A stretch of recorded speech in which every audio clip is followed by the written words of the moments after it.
Should probably come up with a rating system, like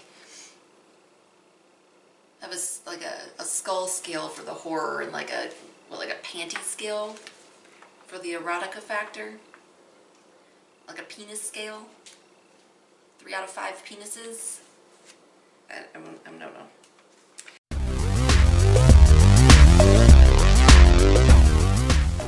This is Megan in the restricted section, and this is restricted section, After Dark. Just to recap of this segment, in this segment I review a short story from this gem, Hotter Blood, which is a collection of horror erotica tales. And so for this segment of After Dark, the story I'm going to be talking about is Atrocities by Lucy Taylor. I've decided to include the ending in this story based on the comments I got in my last video that people didn't really mind if I spoiled these for them, so this is not spoiler free. There are only about 4 stories in this collection of the 24 that are in here that are written by women. And so the last one I talked about was written by a man, and so I wanted to read one this time that was written by a woman and see kind of how they compare. So in this tale, we have the main character of the story is kind of a philanderer named Derek, and he is leaving New York City early. He had planned to spend a couple more days with his mistress, but he leaves New York City early to go home to his family, as he had a sudden attack of conscience or something. And he comes into his house, and he's talking about how his wife is an alcoholic, and she probably suspects, if she's not too drunk, that he's cheating on her, blah, blah, blah, what have you. He decides to do the right thing and go home to his family. He breaks things off with his mistress, heads home. When he gets there, his 13-year-old daughter is in the kitchen making dinner, dressed in her mother's clothes and wearing her mother's makeup and jewelry, which he finds a little strange. And then there's this really weird part, and I had a feeling it was gonna go there, and it totally went there. His daughter comes on to him, and he kind of digs it. He pushes her away and doesn't do anything with his daughter, but he's kind of into it, which is pretty disgusting. So he asks his daughter where his wife is, and his daughter tells him that his wife is at a friend's house, so he assumes she's out getting drunk. His daughter runs upstairs, and he follows her and goes into her bedroom to find his dead wife in her bed.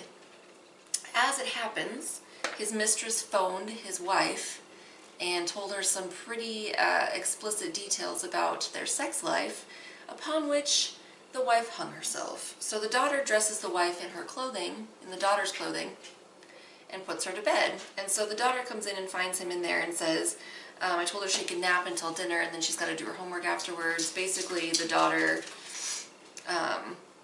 there's also a son, a 15-year-old son, and you find out that they found the mother. She hung herself after hearing all this from the mistress, and they found her, and then the daughter must have had a break with reality and decided that she was the mother.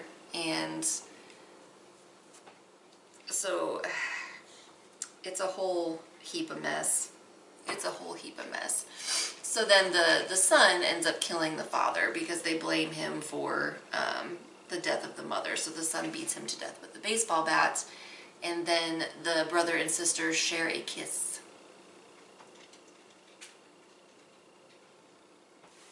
So the writing in this was not as terrible as the writing in the previous book or story that I read. There's still some gems in here, and there's some interesting little tidbits in here. There's a part where the dad is talking about how he wouldn't consider divorce because of the children, and that comes afterwards. You stay married, and then once the kids are adults, then you go ahead and divorce, which is pretty fucked up. There's kind of this like half-assed, like half-formed thing where it mentions the father in the story. It mentions his relationship, or like his scoldings from his dad, and how he doesn't feel good enough, but it doesn't really go anywhere from there. It's just kind of like mentioned a couple of times in the story, kind of thrown in there. I don't know if it's trying to like excuse his philandering. I'm not sure. Maybe explain it rather than excuse it. I don't know. And then there's a part at the end where the daughter's like talking to her brother, and she like snuggles up against him, and she's like, it's good the children are asleep. And her brother's like, hold on a second, like, it's our parents up there and they're dead. You gotta stay anchored in reality. And she's like, no, fuck that. Do you think we should have more kids? So, yeah, pretty fucked up story, man. This one was less sexually explicit and more like suggestive, which was interesting. There wasn't, because there's some parts like with the dad, you know, talking about his mistress or whatever, and they're just, there's not really any like explicit sexual scenes in here. But yeah, so again, what I expected from this was like cheesy, campy horror erotica, and again, it delivered on the cheesy, campy horror thing and like halfway on the erotica. And now for some selected readings. Even now, Derek still had moments of insecurity and loneliness when he felt no older than when his father left, when that part of him that Brenner, the therapist in the office next to Derek's, called his inner child, shrieked out for nurturing. It was during such a time of want that Derek had imagined, incorrectly, that peace and bliss and orgasms everlasting could be found between Riddell's thighs. Blair slid her small, soft hands with their unvarnished, badly bitten nails around his neck. She stood up and nuzzled into him.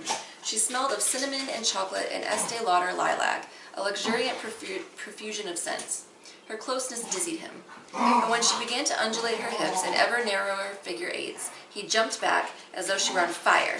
Her bright lips fastened to his, her tongue warm and chocolatey. He was inundated with her various perfumes and sickened by the sudden, alarming realization that, incest taboo be damned, his lower portions hadn't heard of it and were firming up accordingly.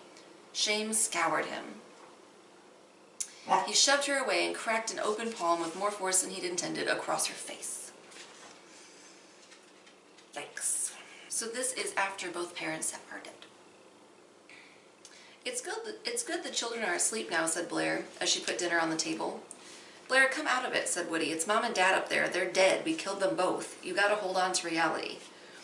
You mustn't say such awful things, even kidding. No one's dead. The children are just tired. She spooned lima beans onto his plate. Do you think we'll be good parents? I hope we will. Maybe we should have another child. She moved to where her brother stood gazing out at the deepening snow and snuggled up against him, cooing sounds of comfort both maternal and seductive. Woody, she whispered finally, we're all we have now, please. Her brother gave a little sigh, took her in his arms, and kissed her.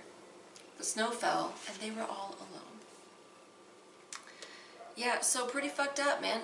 I found the daughter super creepy in this, because I really don't think there's anything creepier than, like, scary kids.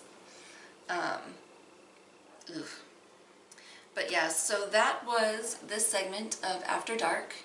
I have looked over some of the suggestions that I got in the comment section from my last video, and I have a couple of those, and I'm going to look into reading them pretty soon. As usual, there'll be some links down below where you can find Sue and I elsewhere on social media.